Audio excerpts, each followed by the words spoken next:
A big thank you to all the companies that are helping support the Real ResQ podcast. SR3 Rescue Concepts, Life Saving Systems Corporation, Breeze Eastern, and Flippin' Coffee. If you've not sent these companies an email, you absolutely need to. You want to know why? Well, it's because they all work together. When you email them, they will absolutely set you up for success.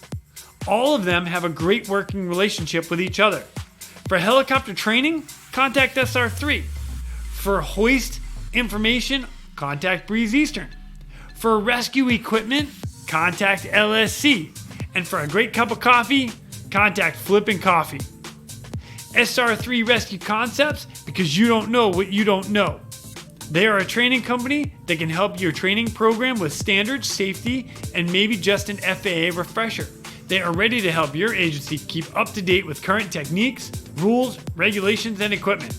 The training staff is awesome, with certified flight instructor pilots and experienced crew members that offer training in rescue, medical, tactical, firefighting, and ground operations. SR3 has partnered with Petzl to assist with any personal protective equipment inspection courses and the highly specific Lazard, which is used for helicopter, cliff, and mountain rescue. In addition to that, if you listen to our episode with Hans and Alvin, episode 10, and they used it on a boat rescue, which was amazing. So contact them today. SR3RescueConcepts.com. That's SR3RescueConcepts.com, or see them over on Instagram at SR3_rescue. Then we have Life Saving Systems Corporation, who manufactures the world's toughest helicopter rescue gear. From their Triton harness, which is my favorite rescueman harness, to the rescue basket, litters, and of course the most popular hoist hook in helicopters, the D-Lock. The team at LSC cuts, bends, welds, and machines these products into existence every day. We do our work so you can do yours. LSC, tough gear for tough jobs. Check them out today at lifesavingsystems.com and follow them on Instagram at Rescue Gear. That's at ResQGEAR. Breeze Eastern.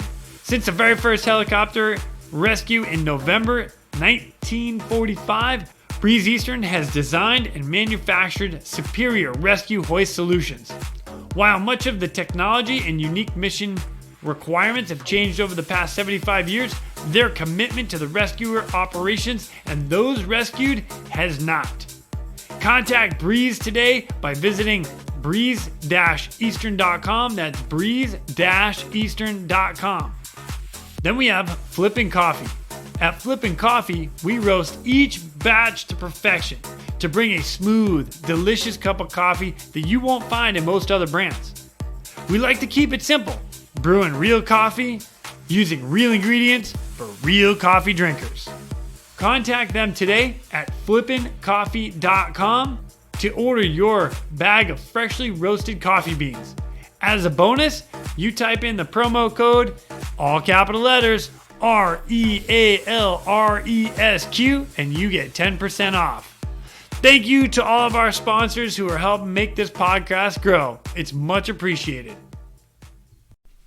Our next guest is a great friend of mine, and he's been a friend of mine for many, many years.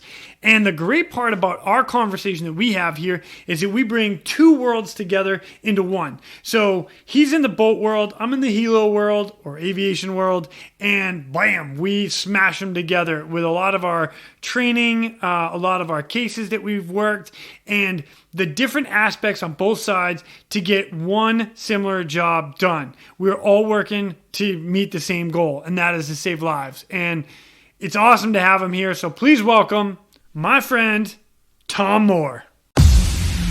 My name is Jason Quinn.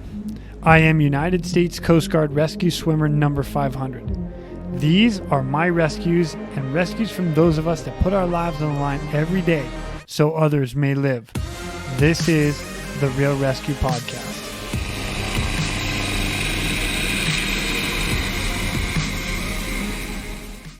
Ladies and gentlemen, I'd like to welcome to the Real ResQ podcast today, my man, Mr. Tom Moore. What's up, Tommy boy? No, not much, Jason. Thanks for having me today. So, yeah, Yeah, looking forward to this. It's gonna be fun. Got some good stories for you, and hopefully we can tie it all together and what you want me to do. So Yes, I'm excited about this. And all right, so I got to give a little back history between you and I. So Tom, and you're going to get into this for everybody in a minute, but he's a boatswain's mate, and a boatswain's mate drives the boats, and that's about as far as I'm going to go into that with you, because I'm going to let you take the rest. Don't hold it against me. Yeah. So we got us Airedales, and then we got the boat guys, and Airedales and boat guys don't usually mix. However, there's always that moment in time when just so happens Tom Moore and Jason Quinn are in the adjoining houses, and we take all of the Christmas decorations and duplicate to make our house the best in Coast Guard housing. Boom. Absolutely. All right.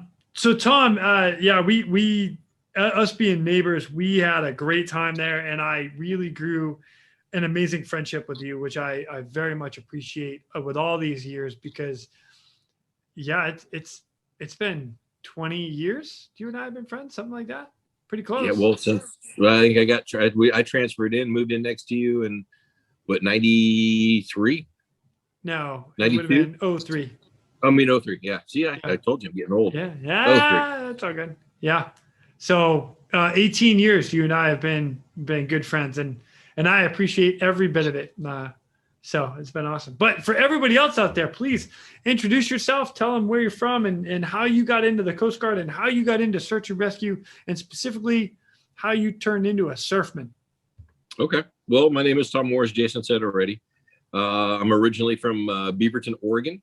I joined the Coast Guard in 1988, went into boot camp in October of 88. Kind of pushed in that direction by my old man. One of those things when you're in high school and they ask you, what are you going to do? I said, I'm going to go to college. And of course, my dad's like, how are you going to get there? And I looked at him and said, hey, you're going to pay for it, right? He said, nope, that well's dry. You got to find something else to do. And I'm like, oh, all right, cool. So then I started looking around and everything, and I checked out all the services. And of course, Coast Guard's kind of small, even though here in Oregon on the West Coast, it's big, but in the Valley, it was you didn't hear a whole lot about it. So I checked everything out, and I was set to join the Marine Corps. I went home. My dad said, yeah, that's stupid. And told me I was making a big mistake in my life. And his partner at the time, because he was a police officer, happened to be a retired senior chief. And so he came over to the house, and we had a conversation. I went down to the Coast Guard recruiter, and I signed up. And the rest was kind of history. Went to boot camp. How I got started in search and rescue is when I was in boot camp, they had this thing called a guaranteed region. I signed up for that when I was still in the recruiting office. So that would have brought you back to Oregon area, right? The Northwest. Right. Well, they said, where do you want to go? And I said, I didn't know what these regions. It was obviously it was the districts, and high school kid, what's a district? I don't know what a district is. So they showed me a map with all the districts broke down. I said, well, that one's kind of close to home, So I said, I'll take the 13th district. Forgot about it. Then the day before we go, or the day of selecting your assignments, they pulled us into a room and said, hey, you had a guaranteed region. Here's your two choices. It was Station Umpqua River or Antcouche Bay. And I remember the guy that was the guy that was explaining it to me said, Antcouche. I said, what's Antcouche Bay? He goes, it's kind of like working on a buoy tender. I'm like, oh, okay, great. And they said, well, what's Umpqua River? This Umpqua River like? I said, well, what's that? Those lifeboats, those 44-foot motor lifeboats. Then I said, oh yeah, I've seen those on up at the Cape. And I said, I'll take that. So I got Umpqua River, and that's how I got into search and rescue initially, Nice. at least that station. And then I did 31 years, retired coming up 2 years ago. Which thank you for your service in such a long endeavor. 33 years for most people that don't know this. It's like a 30-year cap, and then you're supposed to be pushed out and say, okay, go away. But Tom, because he's such the man, they were like, no, we need you to stay for like 3 more years. Well, it was only the 31, but it was. Yeah. Oh, sorry, 31. That's all right. That's okay. That last year was the needs of the service outweighed my retirement, so I stayed for another year, and which is fine. That's pretty much how my career went. I mean, when I got into search and rescue, obviously Umpqua River was the first station. I enjoyed it, but I liked the job. I liked the work, but I did not enjoy the Coast Guard my first 4 years. And I was going to get out and do other things. And then, life happens and stuff happens. So I extended and I went on and I did 31 years as a boatswain mate in the Coast Guard. I got one ship under my belt, and that's less than a year because the boat was, I took it out of Fram in 1991. I think it was a cutter midget, which is now decom. And, and then of course I had a family issue happen that we couldn't do anything about, a medical issue. So I was transferred off of the midget quickly and sent to Station Coos Bay. And then once I got there, I made surfman. And the rest is kind of history. What is surfman, Dave? Because again, you're talking to a lot of Airedales right now. Gotcha. So when you're going through your qualifications, as you're working your way up and everything like that, and you decide what path you want to go. And I was a boatswain mate, I was a crewman already. And then I made coxswain. And this was before we didn't have heavy weather coxswain like they do now. The next step was to be a surfman if you were in a surf unit. And I was fortunate enough to have a warrant officer that looked at this young BM3 and said, hey, if you put forth the effort, you can earn your qualification, which at that time was kind of unheard of. It was, you had to be a little senior, you had to have a little bit more time under your belt and everything like that. And this warrant officer just had, he made it clear that it wasn't, let's say, a good old boy network, but it was more along the lines of you show me what you got, and if you got it, then you can earn that qualification. So nice. I busted my butt because that's when I left Umpqua, I realized that maybe that's what I wanted to do. And then I got my second opportunity at Coos Bay. And fortunately enough, I lived around the corner from the station. So every time the bell went off, I was there immediately. And nice. So I was on that. I got underway as much as I could. And then we had a seat open up there for whatever reason. I think it was a medical reason, but we had a kid that was slated to go to the lifeboat school. And something happened and the slot opened back up and the CO pushed. And I don't know if I was the next in line, but they offered it to me. And so I went in that gentleman's stead, and that just kind of kept going. And then from there on, the needs of the service, I bounced from there down to Station Checo River, from Checo River down to Eureka, where we met. Yep. The Eureka, I went right back up to Cape Disappointment. And then I made warrant. Real quick, Cape Disappointment is where the motor lifeboat school is to train the heavy weather coxswains. Correct. And I was actually, go ahead. So I want to give everybody out there that's listening. So we as rescue swimmers in the Coast Guard, that is where they have Advanced Rescue Swimmer School, ARS, which is Cape Disappointment. And it's more air crew training as well because of the break that comes off Cape Disappointment. And when you get it's the Columbia River barge, it meets the Pacific Ocean, and it is one of the most deadly river entrances in the country, if not the most deadly on the West Coast. Correct me if I'm wrong there, Tom. Yeah, and that's where it's earned the name, the Graveyard of the Pacific. Totally, and it is gnarly. And I've been there. I've been out there twice for advanced swimmer school, and I have swam when breakers that are easily 15 plus feet that are coming over your head, and you're like, oh, that was fun. I was in a dishwasher or a washing machine for a minute, and now I'm out. I wanted to touch on that because when you said, I just went to surfing school, that's actually kind of a big deal for you guys.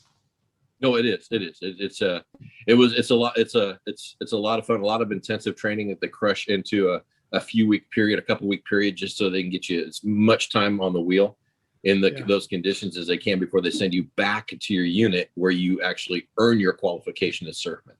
Nice. So it was a lot of fun. I remember the first day we went in, they did their introductions. They went and they gave us our own rescue gear for while we were there.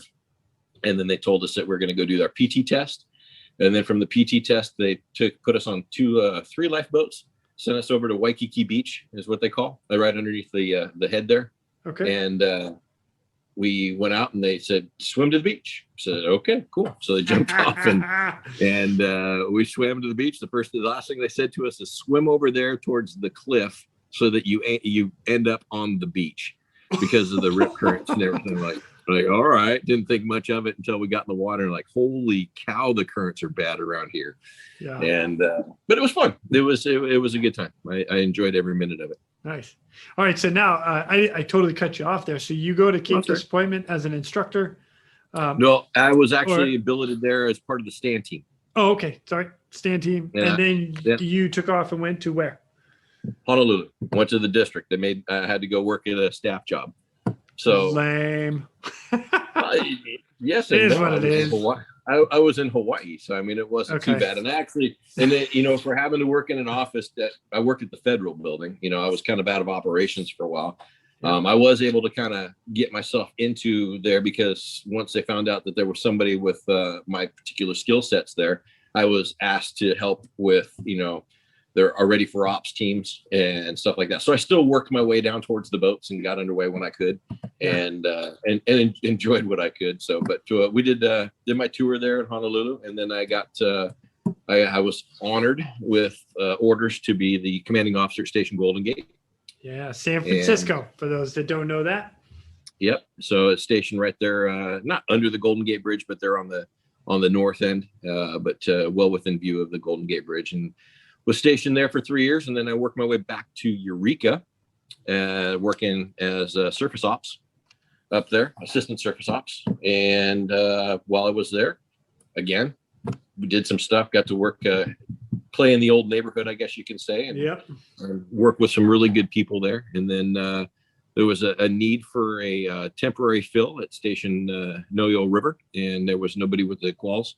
And that was the time I was supposed to retire. And so they offered me the position to stay there for a year until they could get a senior chief in. And that's what I did. And I retired from there. Beautiful. What a career. And it was great. And I am so happy that you and I had a chance to meet in this great career that you had, because we certainly had some fun in Eureka twice. I came down to visit you in San Francisco once. Came down to see your retirement, which I was very humbled to be invited to. So thank you.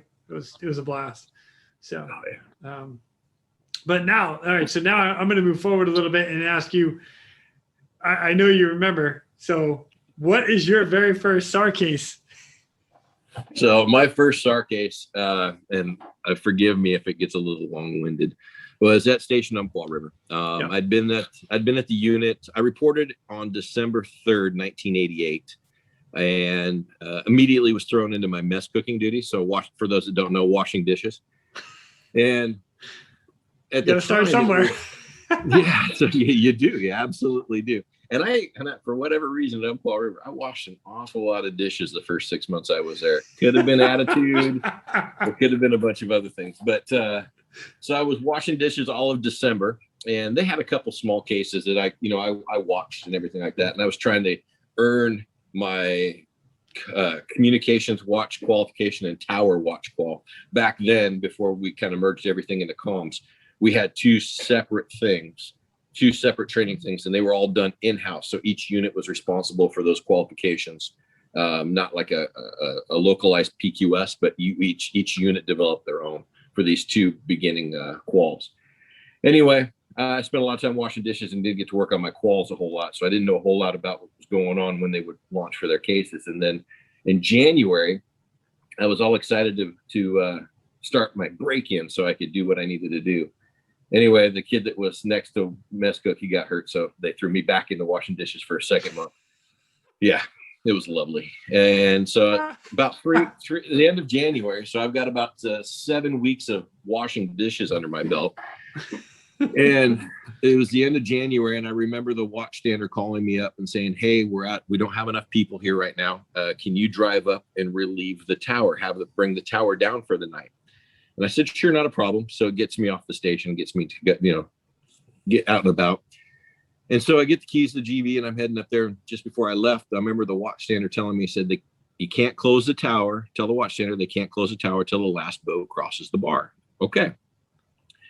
So I drive up there, and I knock on the door, and the watchstander lets me in, and they're like, "It's about time." And I'm like, "Well, you can't come down until the last boat crosses the bar." And I could see the boat coming in there at the tips of the jetty, and I'm watching it. And the swells were really, really big that day, but it looked like they'd timed it, looking back, understanding all of it now, it looked like they'd timed the series pretty well.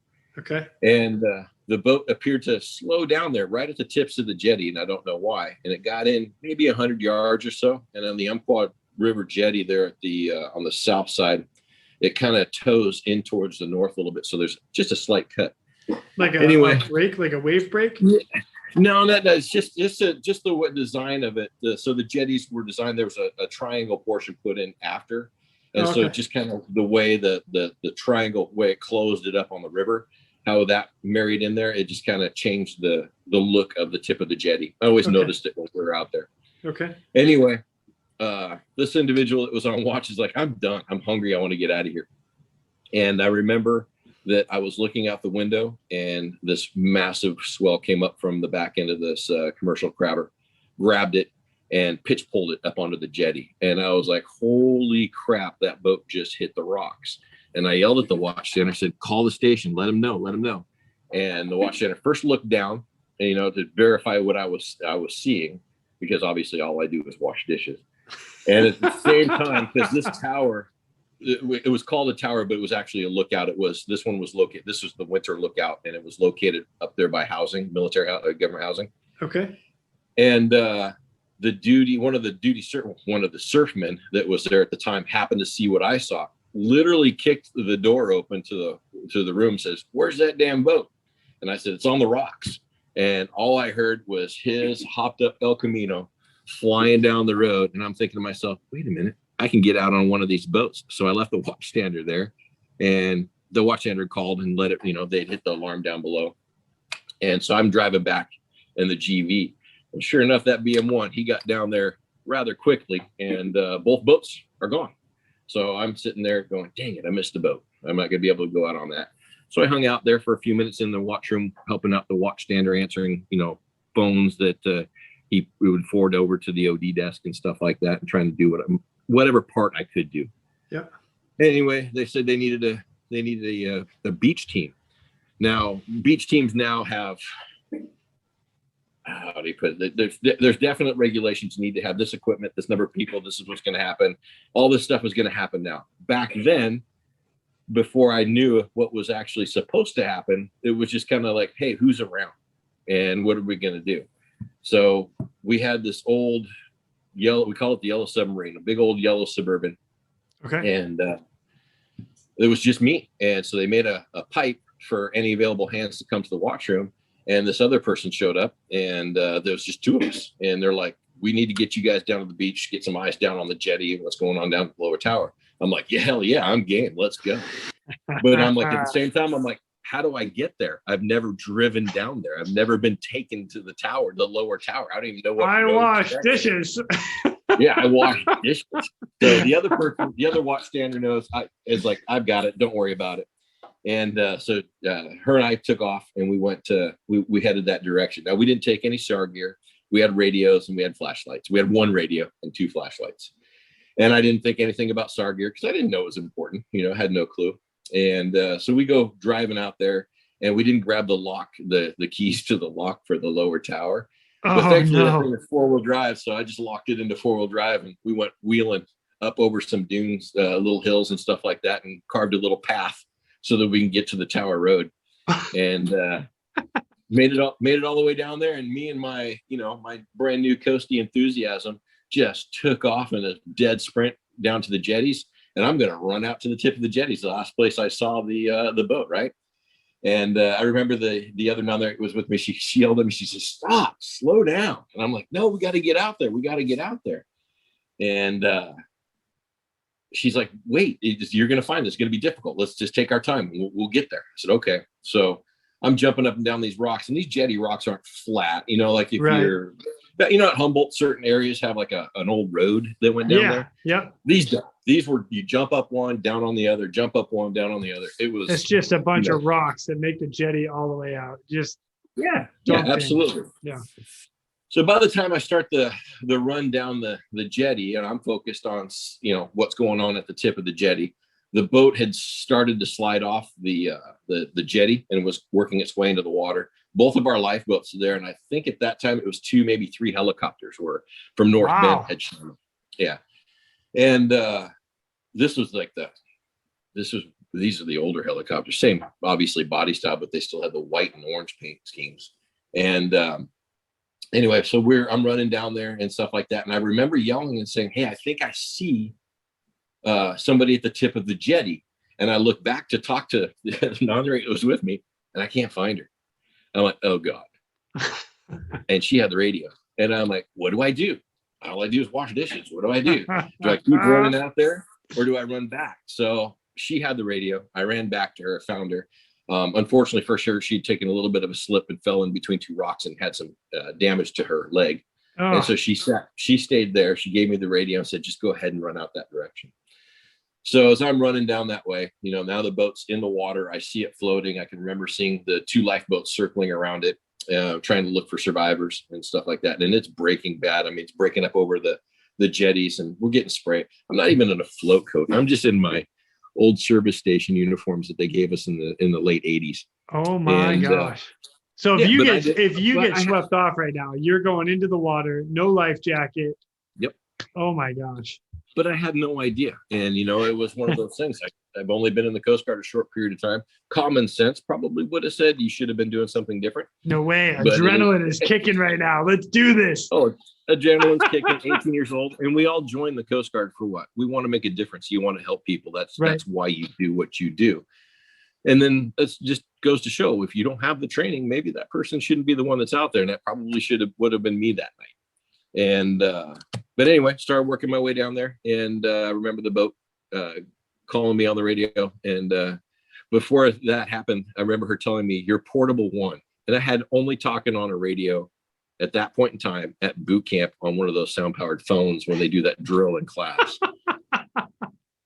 And then a CB, fantastic. Of course, running CBs as a kid or whatever the case may be. So my professionalism on the radio wasn't the best. And about 15, 20 years later, I would visited back that station. We used to record everything on cassettes. Yep. And they were sending everything to archives, and they'd found a recording, and I got to hear that recording, and I was like, oh my God, I sounded like an idiot, but that's okay.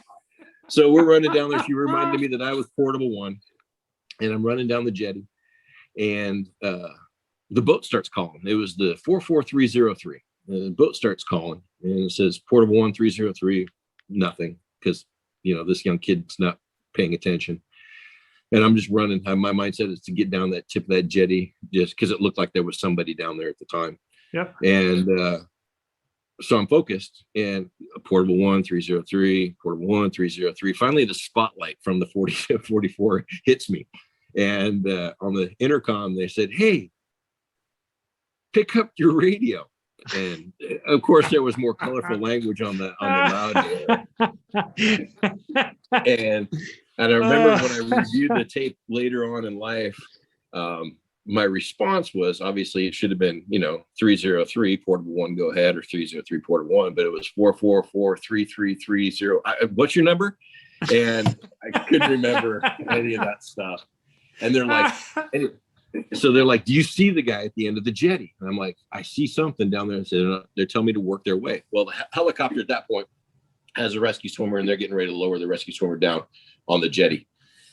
And the rescue swimmer did a phenomenal job, got down there, picked the package, the one survivor that we had, and took him up. And then they took him to the nearby hospital, and it was all wrapped up by the time I got even close to the jetty. So I really had no bearing. I just remember being told, turn around and get back to safety.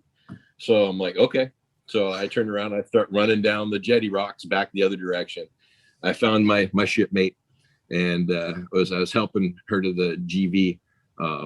The station called up, and they had an actual qualified beach party at that point in time. Yeah. And they're like, "We need the government vehicle back. Bring it back." I said, "Roger, we're on our way. We just need to, I just need to help our shipmates, to get to the truck."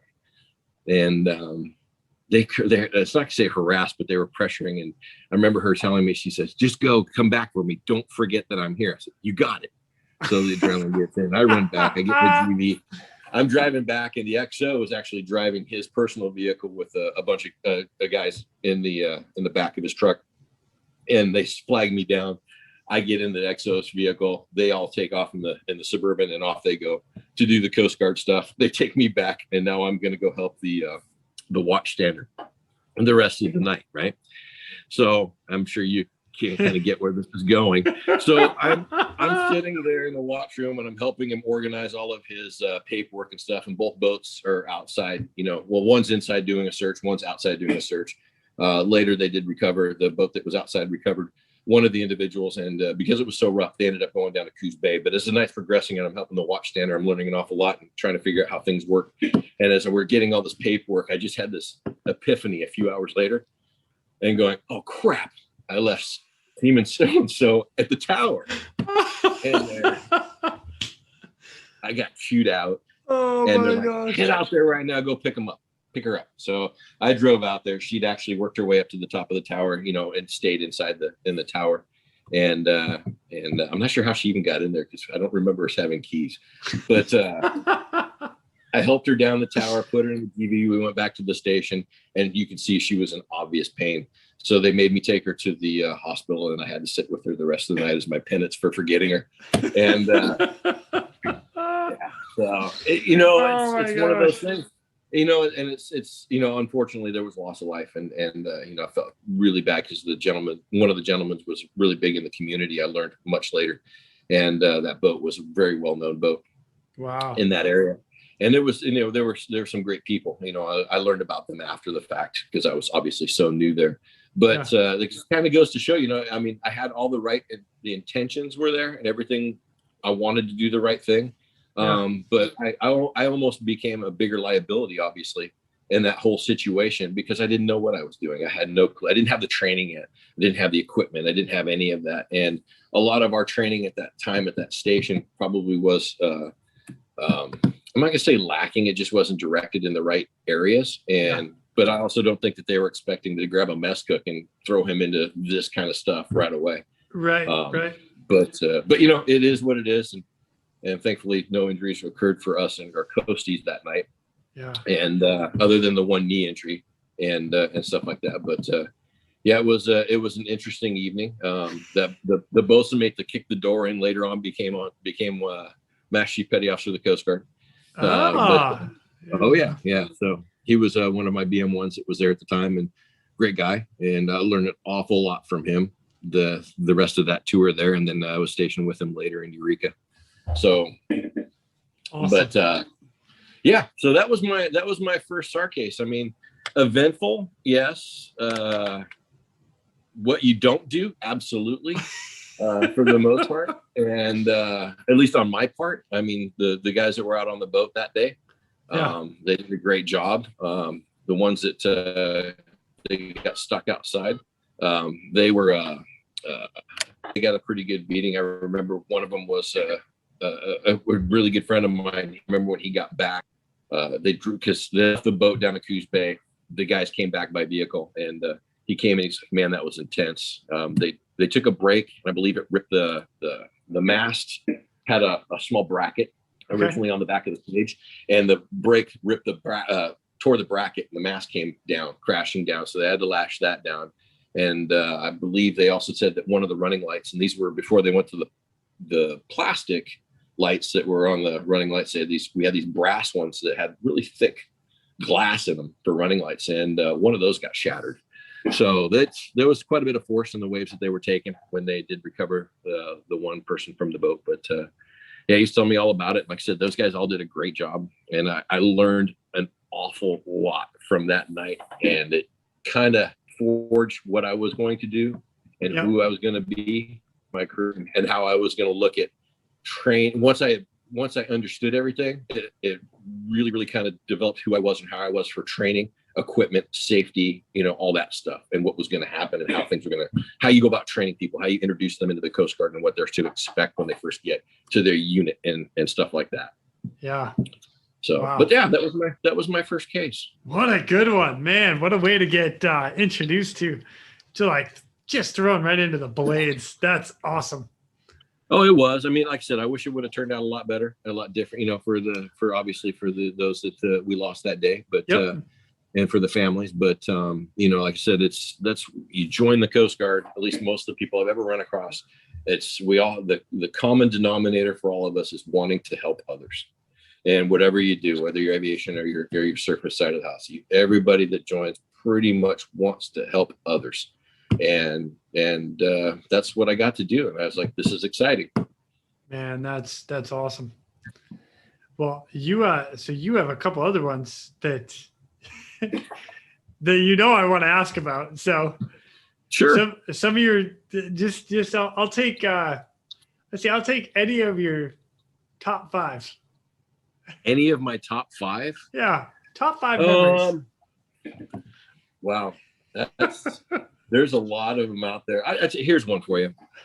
So this was, oh my goodness, this must have been right around 2000, and I was stationed in Brookings at Station Checo River, and we were doing the Station Checo River and Station Coos Bay have what we call the summer patrols. Okay. So for us at Checo River, we had the Rogue River Patrol, and it was opened up basically from Memorial Day through Labor Day weekend. Usually a week after, so depending on traffic and how much boating traffic you had on the river or out on the ocean. But I was in charge of the summer, the SARDET, or I was running a duty section at this particular year, so it might have been 99, anywhere, somewhere in that ballpark. Anyway, it was Memorial Weekend, and we'd been there a couple of days early, getting the trailer all set up, and that we're in transition at that time from the 44s to the 47s, and there weren't enough hulls around, so we had a boat called it was a Zodiac. It was a 733, fiberglass hull sponson boat, twin 150 Johnsons, and it had what's called a re-riding bag up on top. So if the boat was to roll over, you had the ability to pull a cord, flip it back over, start it up, and hopefully get to safety or do whatever you got to do. Wow, cool. And the Coast Guard and we had two of those. One was fiberglass and one was aluminum. They were initially tested up in Newport, Yaquona Bay.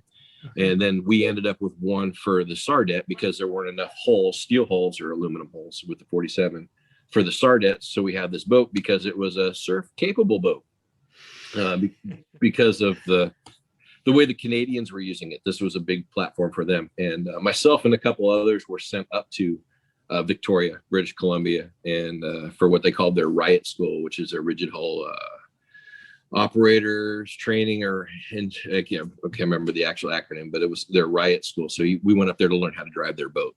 Nice. For a few weeks, and it was a great time. They taught us some stuff, and it was neat to see what that boat could actually do and handle, and what the Canadians would put those boats through, and their philosophies versus the United States Coast Guard philosophy. I remember, before I go back to the case, I remember that we had this drill where they had the surge was so bad up in the area we were operating that there was a cove, and we would basically ride the surge into this cove, and then we'd have to hit that surge right on out and bunny hop the boat out of this cove. And I remember saying, well, what if we hit the rocks and we break the boat? Do I lose my letter? And they're like, no, we'll just get another boat. And I'm like, really? Wow, that's a lot different than what we do down south. I said, okay, cool. So I did it the first time, and then I'm like, can I do it again? They're like, sure. So I did it again. Can I do it again? Like, sure. So I did it like 5-6 times. They're like, enough. Somebody else has to drive. But when you don't get those opportunities to try to see what the boat will do, and then they teach you, it was kind of fun to see what it did. Wow. Anyway, that's cool. Okay. Yeah. So flash forward, we're Memorial Weekend, and we had some people that had stopped by the trailer. And the barge started getting really bad. And we had a lot of traffic on the river that day because it was kind of opening weekend. And it was a beautiful day. I remember it was bright blue sky out. But the swell was picking up, and it was breaking on the Rogue River on the south half. Now, the Rogue River has, still to this day, there's a gravel bar towards the tips of the jetty that covers, depending on how well your winter was for river flow, either half of it or 3/4 of it. And this particular year, it was stretched out like 3/4. So the actual channel was very, very narrow. It was deep because of all the water runoff, but it was very narrow. And the breaks would happen at the north tip of the jetty and then down on the south. And it was starting to peak up in the channel where you would cross the bar. Okay. And so we were working on getting bar restrictions, and we turned on the light, the rough bar warning light, and started making some broadcasts that, the conditions were deteriorating and stuff like that. And I remember that, mind you, this is a trailer. This isn't like a regular station. This is like a single wide trailer with a, with a shed to it. And that's all we sat in the summer. But I was sitting at the back window, at the back door, but I could actually see out the front door straight down the north jetty. And I I remember my watch stander almost simultaneously as I see the flash of the sunlight hitting a window of a boat. Yeah. And my watch stander goes, "We got a guy getting ready to cross the bar." So I yelled at him. I said, "Just, get on the radio, tell him to stay off, stay outside. We're coming out." And told my engineer, light the boat off. And mind you, we had a few people that were visiting and checking things out that were, because it's an opening weekend and see what's going on.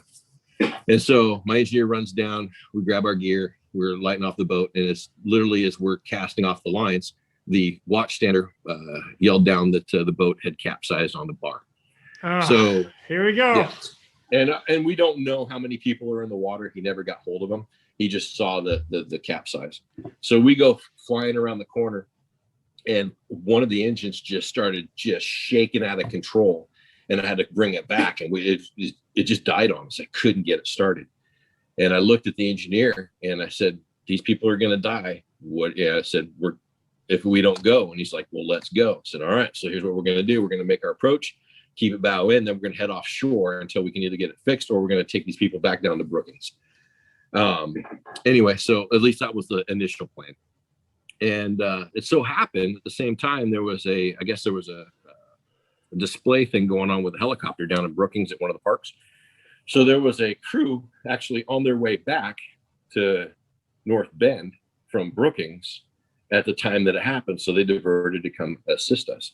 So we get out there, and sure enough, there's the hull, and we get to the first person, we pull them on board, and we found out there was a total of 6 people on there, and one of them was a kid. And so we grabbed the first one, and then we went to the hull, and that's where the kid was at. We grabbed the people that were on that, and then we could see that people were getting sucked out into the breaks on the south side around the jetty. Okay. So we made a run in, and real quick, and the engineer that I had, he saw the light, and he later became a boatswain mate, and a really good boatswain mate at that time. But he was a massive human being, and if it weren't for him and his pure strength, and we were plucking the people as fast as we could out of the water, well, his 2 to my 1, and so we get them all. We get them all on the boat. Go hit the gym there, Tom. Oh yeah, I should get back. I should have got back in the gym. But so we're getting them on the boat. As we pull the last person, I see somebody else in the water. I'm like, "We got everybody," and I realized it's the rescue swimmer had deployed from the helicopter. And I remember looking at it, I said, "Hey, you want to ride in?" And he looked at me, shook his head, he goes, No. And so the helo moved up. I moved offshore and into deeper water. And the kid and one of the other guys was pretty bad off. And there was something about the helo. The hoist wasn't going to be I don't know if they didn't have the right gear. I just remember there was something about it. The safest thing for me was to go ahead and make an inbound run. So we timed a couple series, had a good time on it. And since I only had one engine, and now we were weighted down, I just made a run from way offshore and got my speed up. And then once I got my speed up, we ran inbound, came across with no problem whatsoever, went over to the boat ramp. Ambulance was waiting, a couple of them. We passed everybody off. My engineer was working on the engine at the time, and there was some wire issues that he fixed right there on the spot. And literally, as he got the wires fixed on the radio, we get "Mayday, Mayday, Mayday" going on the rocks, Rogue River Reef. Oh my gosh. We quickly dropped these guys off, got the boat running, zipped on out, get out to the Rogue River Reef, expecting the worst case because we'd lost comms with them. Crossed the bar again. It was breaking pretty bad. Zipped out to the reef, and then I find this guy, and he is literally in kelp. I mean, a massive bed of kelp. Really? And he's nowhere near the rocks. Yeah, screaming Mayday that he's drifting towards the rocks. He was live fishing and everything over there, doing that live fisheries. Anyway, so I'm like, "Is this you yelling Mayday?" He's like, "Yeah." He goes, "I'm drifting towards that rock." I'm like, "Okay. How did you get in there? Did you drift in there?" He goes, "No, this is where the fish are." I'm like, "Oh my God, I got to get in there to you." And it's kelp everywhere. So we shut our boat down, raised up the outboards, paddled in, clipped the skiff hook, paddled out with him in tow, got into where we weren't in kelp anymore. And he was a really heavy boat, and there was no way I was going to get him safely across the bar. So a boat from Checo River came up the hill, and we met him at Cape Sebastian and passed off the tow. And then we worked our way back in. Man, we were spent that day when it was all said and done. Wow. Yeah. Dang, But man. that everybody lived. Everybody survived. There was no problems and stuff like That's that. awesome. And Yep. it was really good. But the funny thing was 2 weeks later, we could hear. I was in Brookings. I think we just relieved the watch, and I was down there, and we hear Station Humboldt Bay working a case in the surf, and it's like, oh my God, they got a capsized there themselves. It's been a busy start to the summer. And then they called out the boat. It's an Oregon registered boat. And I'm like, wait a minute. And I remembered a couple of the numbers of the boat that had capsized because we wrote it down. We didn't tow it back in. They were just doing a broadcast on it. Yeah. That boat had made it all the way down to Eureka, flipped back over in the surf on the beach and beached itself. So those guys got their boat back a few weeks later. The engine was still on it, and all of their fishing gear was still just shoved up inside one of the compartments. Wow. Yeah, they got their boat back. But nice. Yeah, that was pretty. The good thing is obviously there was nobody in danger that when found out totally our boat. Dang. But yeah, that was kind of weird to know that the boat made it all the way from Gold Beach, Oregon, all the way around Point St. George, down south and to Eureka. Jeez, oh man. Wow. But wow. That was one. I mean, like I said, I've been kind of thinking about this since we talked, and there's a lot of cases out there, and there's a lot of really good ones, and I've watched a lot of people, pull off some stuff that is like, wow, that's pretty amazing boat driving and stuff like that. So yeah. But that was one that I figured it was kind of neat. It was kind of two cases that combined into one. Yeah. And when you have those, even for us Airedales, when you go out and you finish it and you come back and land and then you hear that alarm go off again, it's I say it quite often, like our job, just because we get back, our job's not over. We're still on duty. No. We're still on call. Oh yeah. Well, I mean, we were expecting after that first case to go back, clean up, put everything together, and get the boat ready for the next call and all that, which would have taken us a while. Even though it was a small Zodiac, you still have stuff you have to do. Plus, make sure the engines are good. Right. And then you have that other one, which drags it out a couple more hours, and your second adrenaline dump, within a short period of time, hits. So when we came back after that second one, the rest of that night, we're like, whew, kind of tuckered out. Totally. But yeah, thankfully the rest of the day was pretty quiet. Wow. But like I said, it all worked out. It was a good case. And that was one for, like I talked about earlier, the training and the equipment and all that other stuff. Our equipment had progressed quite a bit. Now we had an incident where we lost an engine, but we had to make a call when we talked about it. And we both knew the risks that were, there. It was, if we don't try something, then they are going to die. If we do something, then we can make a difference. And then we even had a backup plan that we knew that with the size of the brakes that were out that day, that if I needed to ride that boat in to the beach, I could ride that boat into the beach, not a problem. And it just things about the equipment that we knew and we practiced and we trained for. It was, did we take a little bit more risk than normal? Yes. Did we pass it on to the station and let them know that we were doing it? Absolutely. And we didn't get any pushback. And the master chief that I had at the time, he didn't push back. He let us do what we trained to do and what we wanted to do. So, wow, incredible. Yeah. So it's kind of neat how things progress in your career. Yeah, very much so. Man, freaking awesome job, awesome stories. Thank you for sharing those. I appreciate it. Oh, anytime. Well, I want to bring it back to a little bit of you and I. And one of the things that I like the fact that you and I get to talk about this is the aviation world and the boat world, and how much, what people don't understand is how much we actually work together. You had mentioned it, both those cases, you had air assets on, there and whatnot. And while we were in Humboldt, well, every air station I've been to, but we have a boat unit that we conduct helo ops to, or boat ops to. For us, it's, we're going to do boat ops. For you guys, it's go to do helo ops. It's the exact same thing on one end versus the other. And so the first thing I want to talk about is getting into a little bit of our training, and that is that, when we come out to do our boat ops and stuff, it's hoist operators, it's rescue swimmers that are getting hoisted down to these 47 footers. And, there's stuff on board that we can get caught on. And I remember specifically being in Humboldt, getting hoisted down to one of the vessels, and the hoist operator was not quite paying attention, or we didn't have quite enough forward airspeed. And next thing you know, my feet are going up over my head and my head's going into the water behind the boat because I didn't quite land on the boat. And Right. it happens all the time. So from your end on the boat, what I want to get to everybody is this is what the boat guys deal with all the time. And go. Okay. Well, I mean, we've had this discussion before about, when we were both stationed down there and training and all this other stuff. And, training's come a long way with helo ops over the years. The platform is a little different with the 47 versus the 44, or even the 52 that we have up in the Pacific Northwest.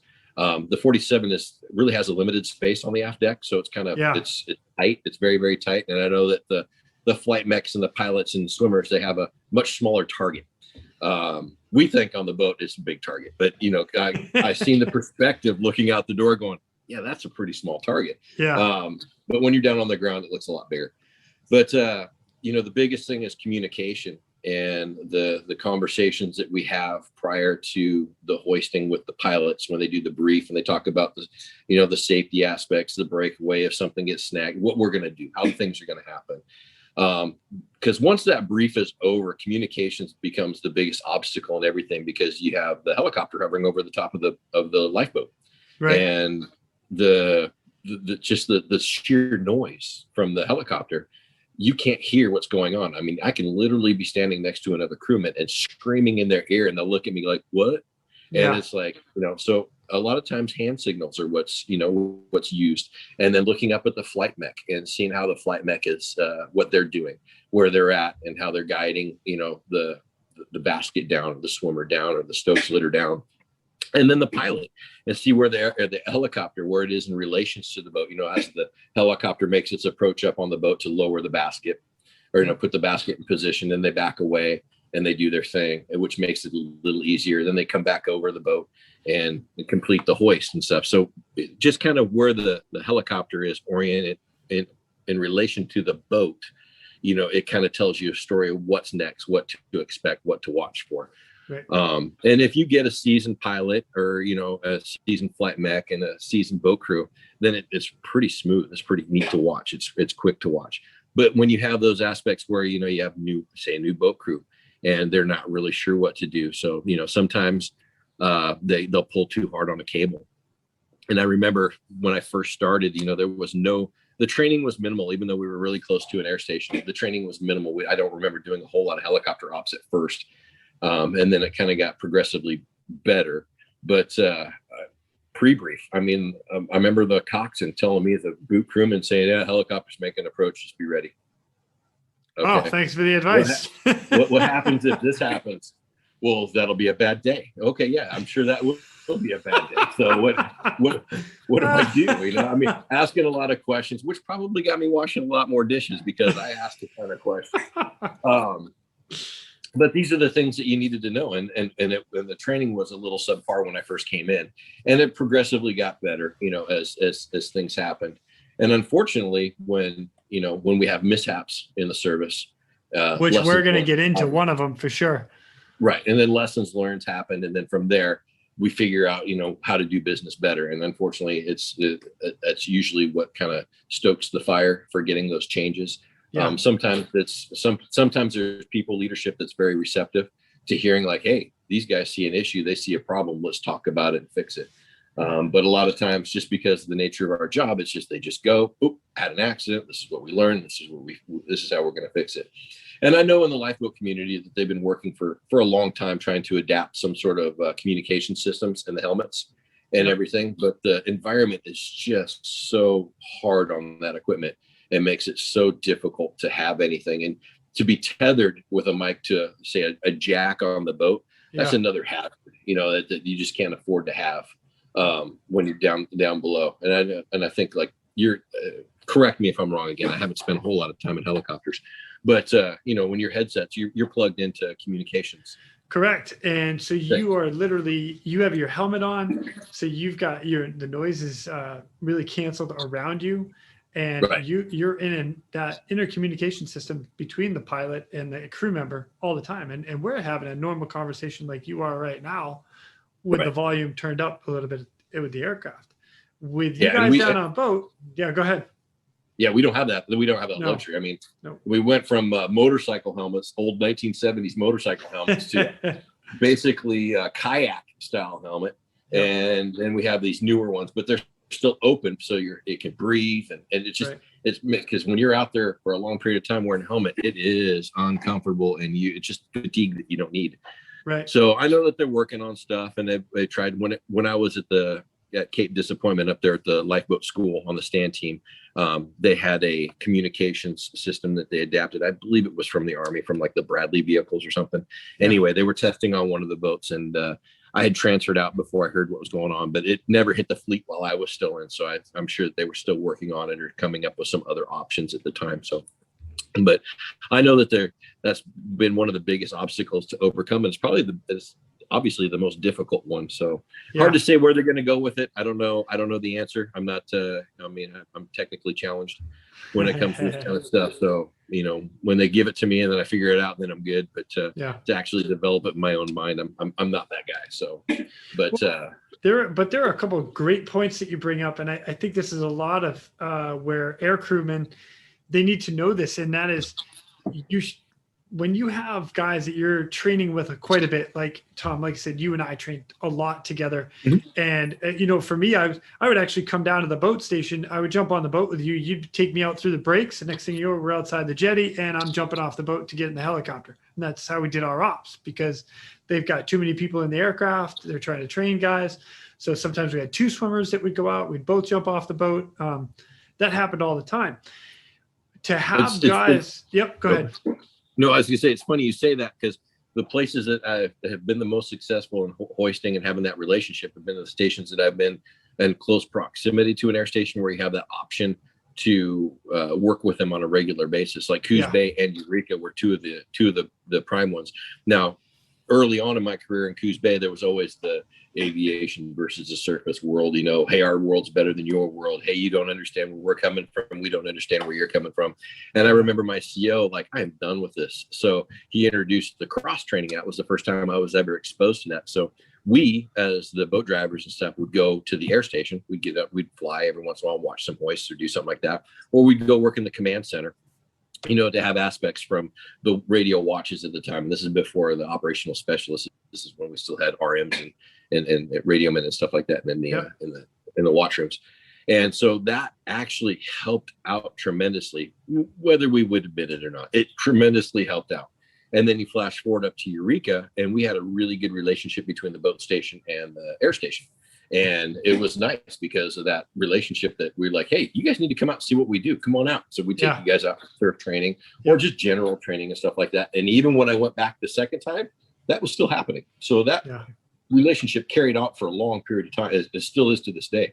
Yeah. And it definitely makes from my perspective on the boat crew side and the coxswain side, is understanding, okay, this is what's going on. So I have somebody that is new at it and they don't know. They're like, why is this taking forever for that helicopter to come over here just to put a basket on my boat? And you're like, well, this is what they have to do. These are the steps that are going through. This is the safety things. And that remind you, this is training. So it's not a rush. This is what they have to get their fuel down, their weight down to a certain limit. They got to do this, everything. And then sometimes you guys would run drills in the cabin before, lost comms drills and stuff like that, before you even start playing with the boat. Right. So, you guys are just sitting underway, just like waiting, not hearing anything. No, I get it. And so being able to explain, having that cross training and understanding what was happening in the helicopter allowed the boat coxswains or even the senior crewmen to explain to the newbies, this is what's going on and this is why it's happening. And this is what's going to happen next. So be prepared. They'll be back in 15 minutes, 20 minutes, and we'll start our course. And they'll be like, okay. Now, most of the time it was like, okay, that's great. But then you'd always have that newbie that, wasn't, how do I put it? used to the environment yet. And so they were queasy and they get sick. And the 15 minutes seemed like 4 hours to them for training evolution. Yep. In their mind, they'll never get it in their mind that it's okay. It's all right. We'll build up a tolerance to this. You'll be fine. Right. But that relationship I think is very, and I'm sure other air stations and stations, I'm limited to my West Coast point of view, but I can almost guarantee that same thing is happening on the East Coast, the Great Lakes, the Gulf Coast, everywhere. I mean, and the stations that are closer probably have a better relationship than those that are further away and have less of a chance to do more hoists. Like I was talking about Brookings, Oregon. Right. North Bend was our air station, but we were the furthest away. So by the time we did a very few helo ops with them or training hoists with them, because by the time they got down there, they maybe get one hoist in, have to go refuel, then time limits, bag limits. By the time they got back, it wasn't advantageous for them to come train with us. I mean, it was for us, but not them. But then we started partnering with Humboldt Bay because Humboldt Bay was a little bit closer. Right. And they could go refuel in Crescent City too, which was nice. Right. And so that made it a little easier. So we were able to get some more hoists from a station that's so far away from air stations. Still probably not enough, and I'm sure people are going to hear this, are going to roll their eyes like, really, one is enough. But, it's, no, probably still not enough to be proficient at it. But as we cycle through all the stations and everything like that, you get people that have a lot of experience with helo or hoist training and stuff. And I talk about that in an earlier podcast episode with a buddy of mine. There's proficiency and then there's currency, and there is a difference between the two. So, big difference.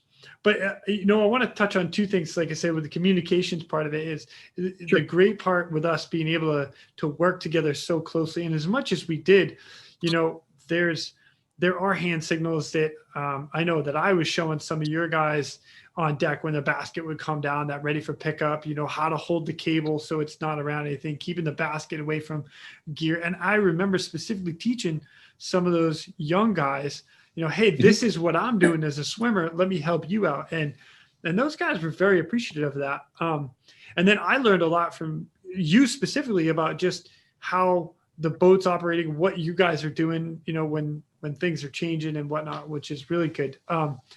The other thing is, and maybe we're going to announce it here and maybe somebody else can go with it, but there are wireless ICS systems to helicopters, and I'm using them now. AxeNest has one of them. TrueLink is another, but basically there is a possibility if you had some sort of a waterproof headset, you could connect and you would be on ICS with us in the aircraft. Oh, wow.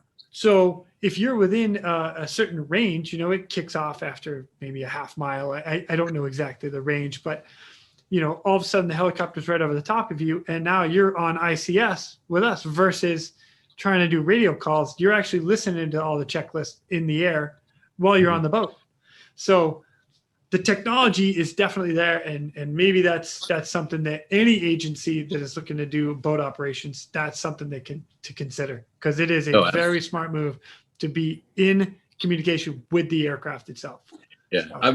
I'm as a boat driver, I don't know how many times my head, as I'm looking at my compass course and holding onto the helm, and I got my head as close to the speaker as I possibly can, trying to hear any comms that's going on. At some point you have your safety guy who's supposed to be watching the deck is probably sitting down next to the speaker, paying attention, then slapping you in the leg saying, hey, this is what's going on. They're making their approach. They're hoisting or they're dropping, whatever the case may be. Yeah. And it's just, you become accustomed to it, but it doesn't mean it's the right thing. Right. Agreed. Yeah. And there's a way to make it better. Yeah. And the one thing I've learned in my career is there's always a better way of doing business. You just got to find that way. You got to figure it out. Yeah. And that's why, there's a lot of great minds in the Coast Guard that on at every level, from the newest person coming to boot camp. I mean, some of the cadets, some of the recruits that are coming out of boot camp now have such great education. They're so smart. Yeah. And they bring a perspective that is so fresh, a lot different than it was when I was washing dishes at my first duty station and running like an idiot up and down the rocks, not knowing where I'm going. Right. But you know what I'm saying? The caliber of person, education of person is definitely higher, I would say. They, some of them need to be focused into the Coast Guard mission and how to, follow policies and procedures and this, that, and the other thing. Yeah. But they bring a perspective where they can look at things, especially in this technical world, and look at stuff like maybe, hey, this would work better for us. Right. I'm probably still going to be using a cup and a string and talking to somebody from one room to another. I don't know. Hey, if it works, use it. Yeah, that's what it is. But and then I've seen guys in the aviation world, especially rescue swimmers. I talk to them all the time and everything I did, and they brought up some great ideas for the boat side, and it's like, oh wow, okay, that makes sense. Yeah. And when you get stuck in a world for so long and you get your blinders on, right, it's hard to see that perspective. And if you're not until you're willing to listen, and and I know that the focus in the Coast Guard is listen to outside people, to kind of get perspective and take what you can and grow. So no, that's good. I think that training is hugely important for the Q communities. Yeah, very much so. And so I'm going to divert into a case that I had off Humboldt, which I was able to, no, not that one yet. This is the one you and I talked about earlier. So boats taking on water, we get launched out, and both the small boat station, your small boat station, and myself, we're on our way. And like you said earlier, you were not on the ship, or you're not on the small boat for this one. Right. But so our helicopter takes off and we get on scene and we circle around, and it's like, okay, these guys need some dewatering pumps. They're still on, one guy's on board, another guy's in a raft, just tethered to the boat. And they're like, okay, just in case. Well, we go to start our approach down to the vessel and we over torque the aircraft, which basically means we pulled too much power on the engines and we over torqued the gearbox. Well, now we're out of business. So the nose drops and we fly away. We have to go back to the air station. We have now broken our aircraft. So in the meantime, you guys are motoring up with a 47, and the prop, or props, plural, whatever, had gotten caught in some crab traps. Then you guys got delayed. So now we're back at the air station. You guys are delayed. This boat's still taking on water. So out of the comm center, this guy that was listening to the radio, he's like, you guys got to get back out there. Get another helicopter. These guys are going under, and the small boat's stuck. And we're like, ah. So we grabbed 2 dewatering pumps because we had seen it, and now we're going to take our time. Well, in the meantime, as we get out, you guys cleared out the buoys, and now all of a sudden, the crab traps, and now you guys are motoring, and you're just about on scene. Now you're on scene. Now we're coming on scene. And the greatest part about it is that both the aviation and boat world came together to save that boat. You guys had dewatering pumps, and your dewatering pumps are bigger and faster than ours. I don't remember what they throw per gallon. It's something ridiculous. I know that it's like a 5 horsepower engine with a, like freaking. It's a Briggs and Stratton. Yeah. So is ours, but ours is only like a 1 horse. Okay. We have weight restrictions in Ellicott. Yeah. Yeah. And you guys run the P5. Right? Yeah. P5's on you. Yeah. So those are different dewatering pumps for everybody that doesn't know that out there. So, but anyway, so we drop our pumps. What we ended up doing is we dropped our pumps to the 47-footer, the Coast Guard 47-footer, and then they delivered them over to the vessel that was taking on water. Good idea, bad idea. It didn't matter. That's the way we went, and that's how the case went. And that boat survived. Everybody came home alive. Property was saved, and it was a great outcome. It was awesome. Absolutely. So then we get into. Go ahead. Oh, as you say, it's funny you say that. Right call, bad call, whatever. Right call, wrong call. You don't know. That's why I don't know the aviation community, just like the service community. When you get back from a case like that, you do a hot wash or a debrief. And lessons learned, what we did right, what we did wrong, and everybody has an equal say, and talk about it so that if you're something that could have worked a lot better, you fix it for the next go around. Right. Something that's hard to do with that is putting rank aside, and I highly recommend everybody listening to this, when you do a debrief, try to put the rank aside. Be a person. Be a man, be a woman, be able to step up and say what you liked or didn't like and make the changes for later, and then bring rank back into it. You have to put the rank aside, because your communication isn't open at that point in time. And agreed. Most people are adult enough to go ahead and do that. So yeah. And you would hope so. I know me personally, I try to be, I want feedback because I want to be better with everything I do every time. If I mess up, I try to admit I messed up, and then I want to be better for the next time and make it perfect next time. So Absolutely. So, but that's going to bring me into the next one, and I'm gonna divert just a little bit to a case that neither one of us were on, and that was out of Hawaii. There was an incident where the rescue basket got caught on the 47 footer, and the cable got taut. Cables parted, went up into the rotor head, and it caused a crash, a fatal. We lost a helicopter out in Hawaii. A friend of mine was on that. I'm pretty sure you know people that were out there on that one as well. I was actually stationed in Hawaii when that happened, and our office, our commander in our office, was part of the investigation team, and I got to see and hear some of the things that took place. Yeah. And everything like that. But it was a definite, it definitely shook up the community, the small boat community and the aviation community. Yeah. And I only want to touch on that for a brief moment because that led to a lot of the stuff that we talk about when we're talking communications and working together as one unit. Now I'm going to bring us back to Humboldt. So Here we are, we get launched out, and I was not on the aircraft with this. One of my friends was, actually the whole crew was my friends, but people in the surf. There are people in the surf and tumbling around. Swimmer goes down. Swimmer grabs the one victim, pulls them up to the surf, starting CPR. There's more people in the surf. 47's coming in, but the 47 can't get into the shore close enough because it's in the breaks right at the beach. Next thing you know, helicopter's coming out of the sky and boom, into the water, rolls to the right and sits in the surf. Blades go everywhere. It was an all bad event. The reason I'm bringing this up is because Tom, you and I were like the first two guys there at the downed helicopter. Yep. We were, I think we were two of the first that were there for on the beach side of the house, other than the swimmer, obviously, and a couple crew that I had from the station there. But I was also on the second lifeboat, and that was on scene. And I remember that we got the call, and yes, they were trapped between the sandbar and the shore and having a hard time. The lifeboat couldn't get quite into where they were located at. Right. And I remember it was just pressed for time, and I was coming up with the second lifeboat.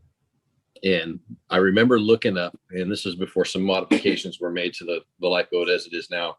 And the old radar and everything was tucked inside of a cubby hole.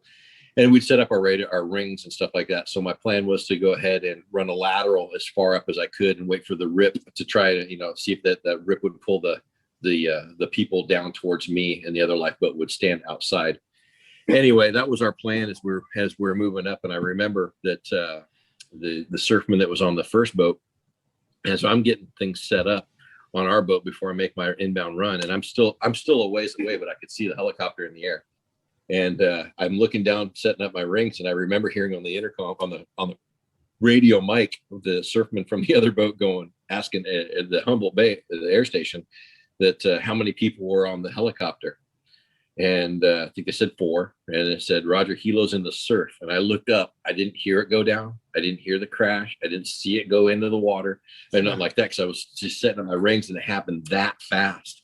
Yeah. And all of a sudden I look up and I don't see the helicopter, and then one of the waves rolled through, and then you could see it pop up. And thankfully at about that same time, I'm watching first head, second head, third head, the 3 people that were still on the helicopter pop up and work their way towards the beach.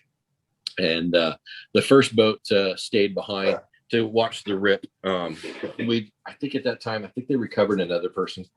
We had like collectively pulled 2 people out of the surf. I think there were 4 total. Right. And the boat ended up getting a couple, at least one of them I know. Yeah. Anyway, we worked our way back to the beach, and at Humboldt, there at the air station, it was kind of strange. We had unique beach vehicles. We had Humvee. Yes, you did. And I had a Jeep Grand Cherokee that drove right on the beach just as well. Just throwing that out there. Yeah, but that Humvee earned its keep that day, zipping up back and forth. Yeah. And I remember totally. we didn't really know what was to expect with a helicopter rolling around in the surf at that point in time. Right. But everybody is safe on the beach and stuff like that. And we had grabbed, I remember the Master Chief had said something about grab all the anchors and the spare line that we have. So we had a couple spools of old tow lines that we just swapped out on the lifeboats. And we had a couple dozen anchors that were from another thing that was going on I can't remember what it was, but we had a bunch of anchors. So we drove everything out there, and we ended up kedging the helicopter. We tied off to the landing gear and did a 4-point anchor so it'd stop it from rolling around. Yeah. Out there in the surf and leaving with the incoming tide. Yeah, and that was because the tide was definitely going out. Yeah. And that was the fear. I remember that everybody that showed up from the air station, like, we got to get this thing on the beach as soon as possible. Yeah. And so we anchored it for y'all, and then we just kind of sat back on the dunes waiting for you guys to tell us what you needed. Yeah. And it was an interesting day. I think the interesting part was when the big crane showed up. Right. And grabbed it from the rotor head, popped it out of the sand, and then took it at 1 mile an hour down the beach, and a mile down the beach, and put it on blocks. Yep, totally did. Yeah. But that was a day that the boat world and aviation world came together, and we were tight. We were tight that day. I know I was very appreciative of everybody that was there and helping out. Like I said, I was not on the aircraft. I was not in the boat. At that point, I was just another coastie that showed up to help. But I remember coming up, I was the first aviation guy that was on scene at the boat or at the helicopter. And first thing I did was go to the crew and say, "Are you guys okay? Does anybody need medical attention, or do we need to go to the hospital right now?" And all of them kind of looked at me like, "Shit, our helicopter's in the water." But yeah, we're good. Well, I mean, obviously after everybody is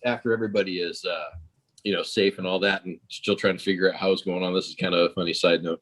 I remember seeing a few of the senior Airedales walking around, just trying to figure out how in the world are we going to get this helicopter, off the beach, because it's not like there's a parking lot that was right there. It was 1.5 miles or so away from the nearest beach point access. Right. So other than bringing another helicopter to hoist it out, like some Chinook or something like that, so it's doing that. How are we going to do this? And I remember the Master Chief talking. I was talking to the Master Chief, and he's like, "Man, they just don't know what they're going to do." And I was like, "Well, man, it's kind of a tricky, problem here." And I remember we walked up to him, and Master Chief says, "You want this thing off the beach?"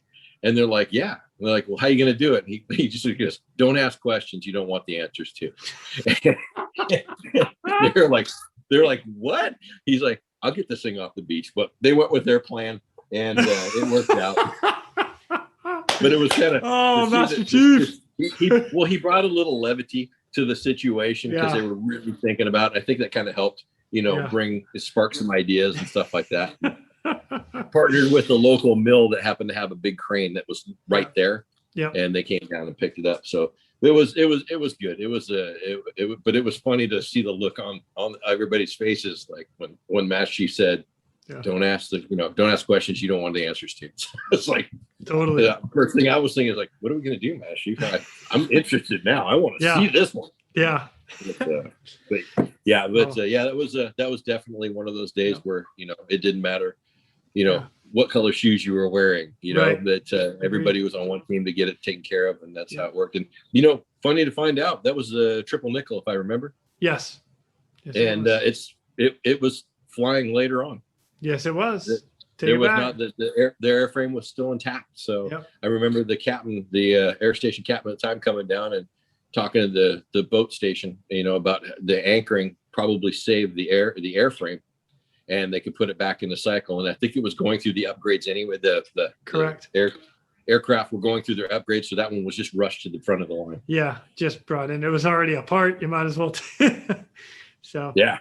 But one of the other things that I'll throw out there for anybody that's listening that doesn't fly or is not in the rescue world, we lost a couple of people that day because we were not able to complete our job. And for anybody that doesn't understand that, in order for us to go out and save the people in distress, we have to be able to be cautious and careful with everything that we do. And that's why we take time. That's why we train. That's why we practice, because we are trying to prevent that accident from happening. So that's why we do it. Yeah. And if I recall, I think that we only had the one helicopter at the time. One was down and one was always in rotation. They had to throw a helicopter together to get another one out there. It took about another hour. Right. So. But that's not uncommon, but that's like, you talk to the audience, the Coast Guard has so many tools in their toolbox. And, when one of those pieces is missing, because that sandbar became the biggest obstacle for the boat community, right? To get in there. So the helicopter, we relied on the helicopter a little bit more than we would have liked, obviously, on the surface side.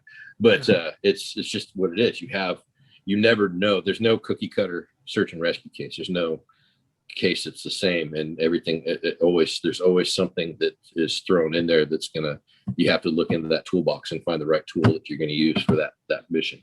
Exactly, man. So you're on point with that one, Tom, for sure. So awesome.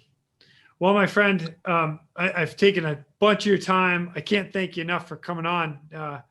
Do you have any departing words, like Tom knowledge, that you would like to pass? No, I say always be open to communications, talk to one another, listen to other people's observations and stuff like that. Even if they sound quirky or weird and stuff like that, if you take just a little bit out of it and you can apply it to whatever your situation or your problem, you're probably going to learn something. So communication is absolutely the key to success in everything that we did in the Coast Guard, what I do even after retirement, stuff like that, even though I don't do a whole heck of a lot now. I'm in retirement but it's just one of those things. And, just take input from every level, because you never know when that gem is going to pop up. Yeah. Great advice. So, but yeah, other than that, it's funny listening to myself tell all these stories and like that. I had a couple more pop up, but those will be for another time. And buddy, I would love to hear them. We will make this happen again for sure. Absolutely. But thank you for having me on, Jason. I appreciate it. And good luck with the podcast. I think it's a great thing that you're doing right now. Well, thank you. It's an absolute pleasure and an honor to have you on with me. So I appreciate it. But all right. And on that, everybody, we are out of here. Thank you for tuning in. We hope you enjoyed this episode of the Real ResQ podcast. Please take a minute and, like my daughters like to tell me, like and subscribe. Oh yeah. I'm pulling chocks and taking off. But before I go, if anyone out there has a rescue story that they would be willing to share, I would be humbled and honored to have you as a guest. Or if you have any questions about any of the rescues or anything else that we talk about here on this podcast, send me an email, therealresq@gmail.com. That's TheRealResQ@gmail.com. You can also check us out on our Facebook and Instagram page at The Real ResQ. That's at TheRealResQ. I also want to give a special thank you to all of you staying on the watch today. Always remember that when that SAR alarm goes off, those in distress are praying for a miracle. They are going to get you. Until next time, fly safe and swim hard.